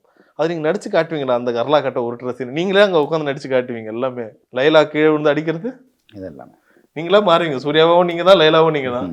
சார் லைலா அவங்கள வந்து எல்லாரும் பார்க்கும்போது ரொம்ப க்யூட்டான ஹீரோயின் அப்படி தான் கண்ணுக்கு தெரிஞ்சாங்க. ஆனால் அவங்களை ரொம்ப வித்தியாசமாக நீங்கள் தான் காமிச்சிங்க, நந்தாலையும் இருக்கட்டும் பிதாமகன்லையும் இருக்கட்டும்.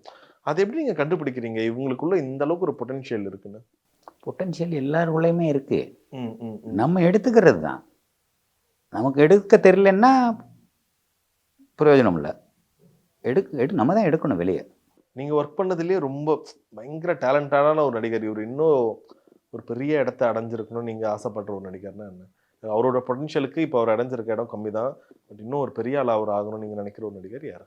சப்போர்ட்டிங் ஆர்டிஸ்ட் அந்த மாதிரி யார் வேணா இருக்கலாம். ஹீரோவாக இருக்கலாம், சப்போர்ட்டிங் ஆர்டிஸ்ட், ஹீரோயின் யார் வேணா இருக்கலாம். இதை உட்காந்துருக்கிறாருல்ல ஒரு பெரியவர், எஸ்.எஸ். ராமன் சொல்லிட்டு. ஆமாம், அவனிமன்ல கூட வருவார் அவர். இந்த எதிர்நீச்சல்ன்ற படத்தில், இந்த எதிர்நீச்சல் பழைய எதிர்நீச்சல், நாகேஷ் சார், அதில் வந்து முத்துராமன் கேரக்டர் வந்து நாடகத்தில் இவர் தான் பண்ணிட்டு இருந்தார். சினிமான்னு வர வரையும் அங்கே மாற்றிட்டாங்க. சரி சரி. ஆனால் பாலச்சந்தர் சார் வந்து இவரை பற்றி சொல்கிற போது உங்களுக்கு பிடித்த நடிகர் யாருன்னு சொல்லி கேட்டபோது எஸ்.எஸ். ராமன் இவர் தான் சொன்னார். ஓகே. நான் சினிமா அவர் அவ்வளோ பயன்படுத்திக்கல. ஆனால் அவரையும் நீங்கள் ஒரு மாதிரி கிண்டலாக சொல்லியிருப்பீங்களா அவனிவன்ல திரிஷாக்கு தாத்தா வேஷம் போடுறதுக்கு என்னென்ன நடிக்கிறான்னு. நீங்கள் அது மாதிரி நிறைய பேர் வந்து ரொம்ப ஈஸியாக இப்படி கிண்டல் பண்ணிட்டு போயிடுவீங்க சார். இப்போ கூட இந்த கிறிஸ்மஸ் அப்போது நிறைய பேர் கிண்டலாக அவங்க போட்ட ஸ்டேட்டஸ் என்ன தெரியுமா? பரதேசி படத்தில் டான்ஸ் ஆடுவாங்களா 2 பேர் ஸ்டேஜில் இருந்து, அந்த உங்களுக்கு பெருசாக மதம் மேலே நம்பிக்கை இருக்கா இல்லையான்னு தெரியல, ஆனால் அந்த கடவுளை லைட்டாக டீஸ் பண்ணி பார்க்குறது உங்களுக்கு பிடிக்குமா? நாத்திகனாக இருக்கிறதுனால அப்படி லைட்டாக அது எங்கிட்ட இருந்தோ அடி மனசுலேருந்து வந்துடுது. நீங்கள் உங்கள் ஃப்ரெண்ட்ஸ் கூட பேசும்போது இந்த பேச்செல்லாம் இருக்குமா சார்? அதிகமாக இந்த இதுதான் இருக்கும், அதிகமாக தான் இருக்கும். Okay, you are proud to be our atheist. ஆமாம், இப்படி சொல்லலாம். உங்களோட ட்ரெஸ் கலரே அதுக்கு பதில் சொல்லுதா?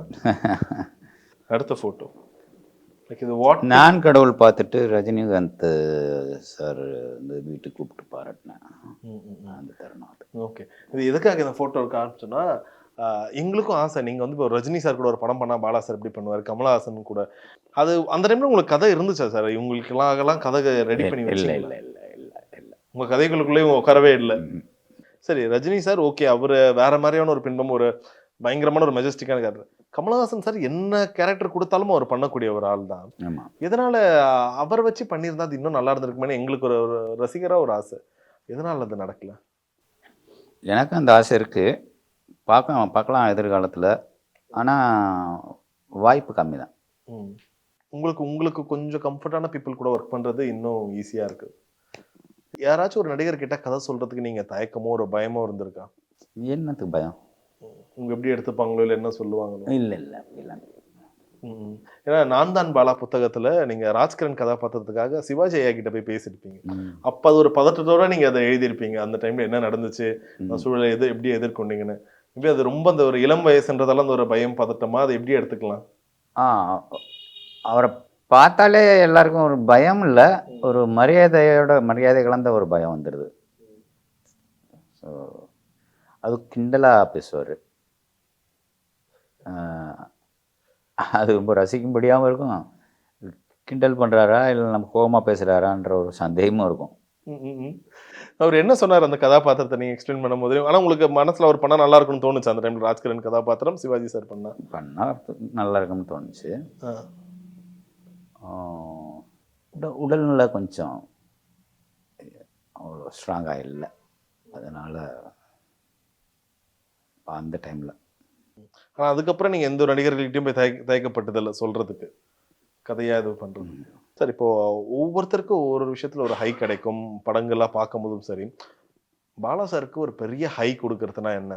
உங்களுடைய படங்கள் பார்க்குறதா? இல்லை நான் கேட்குறது எல்லாருமே உங்களை ரொம்ப சீரியஸான ஒரு ஆளுன்ற மாதிரி பிரதிபலிக்கிறாங்களே, பட் இருந்தாலும் இந்தந்த சின்ன விஷயம் கூட எனக்கு ரொம்ப ஒரு பெரிய சந்தோஷத்தை கொடுக்கும். இல்லை இந்த ஒரு விஷயமே போதும் ஏன் நான் ஃபுல்லாக ரொம்ப சந்தோஷமாயிடுவேன்னா என்ன ஒரு விஷயம்? ஃபாரஸ்ட்டில் தங்குறது, காட்டுக்குள்ளே தங்குறது, தனியான்னா 2-3 செக்யூரிட்டியோட சேர்ந்து அவங்க தங்குறதுன்றது ரொம்ப பிடிக்கும். நைட்டில் 2-3 நாள் அங்கே போய் தங்குறதுன்றது அதுதான் எனக்கு ரொம்ப பிடிச்ச விஷயம். எப்போ ஏதாச்சும் படம் அது மாதிரி போயிருக்கீங்களா? எந்த ஃபாரஸ்ட் நீங்கள் போனது?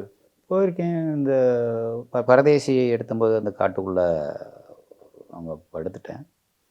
செக்யூரிட்டி அங்கே தனியாக அவங்க ஒரு குடிசை போட்டு, அவங்க குடிசைன்னா நான் ஷெட்டு போட்டு, நான் ஒரு ஷெட்டு போட்டு உட்காந்தது. சிக்கன் மட்டன் நைட் சாப்பாடு கொண்டு வந்து கொடுத்து வச்சுட்டு போயிட்டாங்க. வெளிச்சங்கிறது சுத்தமாக இல்லை, சும்மா ஒரு செம்னி விளக்கு மட்டும்தான் இருந்தது. அப்போது சிக்கன் போட்டு ஒரு நாய் எனக்கு இருந்தது, அது கூட அடிக்கிருந்தேன். அது கொஞ்ச நேரம் கழிச்சு அப்புறம் நான் தூங்கிட்டேன், அதுவும் அங்கேயே படுத்துருச்சு. காலையில் விடிஞ்சா 6 மணிக்கு அந்த காட்டுவாசிகள், பளியர்கள்னு சொல்லுவாங்க, அதில் ஒரு 4 பேர் என்னை யாருன்னு தெரில, ஐயோ எந்திரியா, என்ன அவங்க பாஷையில், எந்திரியா என்ன பண்ணிகிட்ருக்குறேன் இங்கே நைட்டில் அங்கே தங்கியிருந்தியா, நைட்டு பிலி அடிச்சிருச்சு தெரியுமா அவன் பக்கத்தில் போய் படுத்துருந்த நாயே அப்படின்னா. பிலின்னா புலி, அவங்க பாஷையில் பிலின்னுவாங்க அப்படின்னு. இந்த கதையெல்லாம் விட அதை போயா அப்படின்னு சொன்னோடனே எவா காமிக்கிறேன்னு சொல்லி ஒரு அருவாளில் எடுத்து காமிக்கிறேன், ரத்தக்கரையை, நாயோட ரத்தக்கரையை. அது என்னென்னா வயசான புலி, மானு அதையோ இதையோ விரட்டி பிடிக்க தெம்பு இல்லாத புலி. அதனால் அதுக்கு தகுந்த மாதிரி நாய் இந்த மாதிரியான ஐட்டங்களை சாப்பிட்ற புலி. உங்களுக்கு சுத்தமாக தெரியல அந்த? ஆனால் அதுக்கப்புறமும் போகணும்னு ஆசைப்படுறீங்களே? ஆமாம், அது ஒரு த்ரில் இருக்கு. சரி, இப்போ ஒரு பொன்னியின் செல்வன் படம்லாம் ரொம்ப வருஷமா தமிழ் சினிமாவில் எல்லாம் எடுக்கணும்னு ஆசைப்பட்ட படம். மணி சார் தான் அதை பண்ணார். அது மணி சார்னால மட்டும்தான் சாத்தியம், வேற யாருனாலையும் சாத்தியமே கிடையாது. ஒருவேளை நீங்கள் பொன்னியின் செல்வன் எடுத்திருந்தா அது எப்படி சீரியல் மாதிரி இருந்திருக்கும். அதுக்கு அவர் தான் சரியான டைரக்டர். என்ன சார் படாருன்னு சொல்லிட்டு ஏன் அப்படி நினைக்கிறீங்க? நீங்கள் சூப்பராக எடுப்போம்னு நான் சொல்கிறேன், சூப்பராக எடுப்பார் அந்த படத்தை. என்னை பற்றி எனக்கு தெரியுங்களா? ஓகே சார், இப்போ வணங்கான் படம் ரிலீஸ் ஆக போகுது. இது உங்களுடைய ரசிகர்களுக்கு என்ன மாதிரியான ஒரு படமா இருக்கும்? ஏன்னா எப்படி அருண் விஜய் அவரோட பேருக்காக ஒரு கூட்டம் உள்ள வரப்போதோ, இயக்கம் பாலா இந்த பேருக்காக ஒரு பெரிய கூட்டம் உள்ள வரப்போகுது. உங்க ரசிகர்கள் எனக்கு தெரிஞ்சு ரொம்ப நாளா உங்களை மிஸ் பண்றாங்க. அவங்க கிட்டே பார்த்து நீங்க உரையாடலாம் நடந்திருக்கு? அவங்கள ஆஃபீஸ்ல வந்து பார்க்குறதோ இல்லை எங்கேயோ பார்த்து பேசினா ரொம்ப அவங்க ஒரு ஃபீல் பண்ணியோ, தலைவா ரொம்ப ரேர், என்ன சொல்றாங்க? எப்போ சார் ரிலீஸ்ன்னு கேட்பாங்க, அவ்வளோதான். ரொம்ப ஒரு இடம் இல்லை சார். அவங்களுக்கான இப்போ நீங்கள் எழுதும் படமாக பண்ணும் போது உங்களுக்கு மனசில் தோணுமா இந்த ஜென்ரல் ஆடியன்ஸ்க்கான ஒரு படமாக தான் இருக்குமா, இல்லை நம்ம படமே வருவாங்களா? ஜென்ரல் ஆடியன்ஸ்க்கு. General audience. ஸோ வணங்கான் எப்படிப்பட்ட ஒரு படமாக இருக்குன்னு தெரிஞ்சுக்கலாமா இறுதியா? அது நீங்கள் தான் சொல்லணும். நானே என் படத்தை பற்றி இது அப்படி இருக்கும் இப்படி இருக்கும் ஆஹா ஓஹோன்னா அது மாதிரியான சிறுபிள்ளைத்தனம் எதுவுமே இல்லை. இல்லை எப்படி வந்திருக்கு உங்களுக்கு ஒரு நிறைவு வந்திருக்கும்ல, நினைச்சதே எல்லாத்தையும் பக்காவாக பண்ணிட்டோம். 95% எனக்கு திருப்தியாக இருக்கு. அந்த 5% குறைகள் கூட உங்களுக்கு பார்க்கும்போது தெரியுமா தெரியாதான்றது எனக்கு தெரியல. ஸோ ஒரு சீனியர் டைரக்டராக இப்போ இருக்க நிறைய பேர் வந்து உங்ககிட்ட அசிஸ்டன்ட் டைரக்டராக சேரணும்லாம் ஆசைப்படுவாங்க. என்ன ஒரு க்ரைட்டீரியா நீங்கள் வச்சுருக்கீங்க இயக்குனர் பாலா அவர்கள்கிட்ட அசிஸ்டண்ட்டாக சேரணும்னா? உண்மையாக இருக்கணும், நேர்மையாக இருக்கணும், கொஞ்சம் ஓடி ஆடி வேலை பார்க்கணும், நடந்து வேலை பார்க்கக்கூடாது, ஓடி ஆடி வேலை பார்க்கணும், அவ்வளோதான். ஓகே. ஸோ ஒரு சீனியர் டைரக்டராக அடுத்த தலைமுறையினர் இயக்குனர்களுக்கு நீங்கள் சொல்கிற ஒரு விஷயம், இல்லை இந்த மாதிரியான படங்கள் அவங்க பண்ணால் ரொம்ப நல்லாயிருக்கும் நீங்கள் சொல்கிற ஒரு டிப்பாக கூட வைக்கலாமே, என்ன ஒரு விஷயம்? நானே அதைத்தான் தேடிட்டு இருக்கிறேன். நான் அடுத்தவங்களுக்கு சொல்கிறதுக்கு என்ன இருக்குது? ஓகே. ஸோ வணங்கான் பொங்கலுக்கு ரிலீஸ் ஆக போகுது. ஸோ பொங்கல் தமிழர் திருநாள். ஸோ எப்படி எல்லாருக்குமே ஒரு பெரிய சந்தோஷம் பொங்கட்டுமோ, இந்த கம்பேக் என்ற வார்த்தையில் உங்களுக்கு நம்பிக்கை இருக்கா? என்ன கம்பேக்? இப்போ எப்படின்னா நம்மளுக்கு ரொம்ப பிடிச்ச ஒரு நடிகரோ ஒரு இயக்குனர் டெக்னீஷியன் இருப்பாங்க. அப்போ கடைசியில் பார்த்தா ரொம்ப நாளாக இருக்கும் அவங்க படங்கள் வந்து, இல்லை அதுக்கு முன்ன படங்கள் வந்து அந்த அளவுக்கு கரெக்டான ஒரு ரீச் அடைஞ்சிருக்காது. கம்பேக் கூட தலைவா திரும்ப அந்த பழைய பாலாவை பார்க்கணும் அந்த மாதிரி கேட்குறேன். அப்படி உங்கள் ரசிகர்கள் சொன்னால் வணங்கான்னு ஒரு பெரிய கம்பேக்காக உங்களுக்கு இருக்குமா? இருக்கும்னு பார்த்தவங்க சொல்கிறாங்க, பார்க்கலாம். ஓகே சார், உங்கள் நேரத்துக்கு மிகப்பெரிய நன்றி. Thank you. Nature's Comfort. Ramraj presents Bamboo Cotton White Shirts. Holidays-nale அது நம்ம GT Holidays தான். South India's #1 travel brand. SVC ஆதித்யரா movies தயாரிப்பில் சங்கர் இயக்கத்தில் ராம்சரண் நடிக்கும் கேம் சேஞ்சர் ஜனவரி 10 முதல்.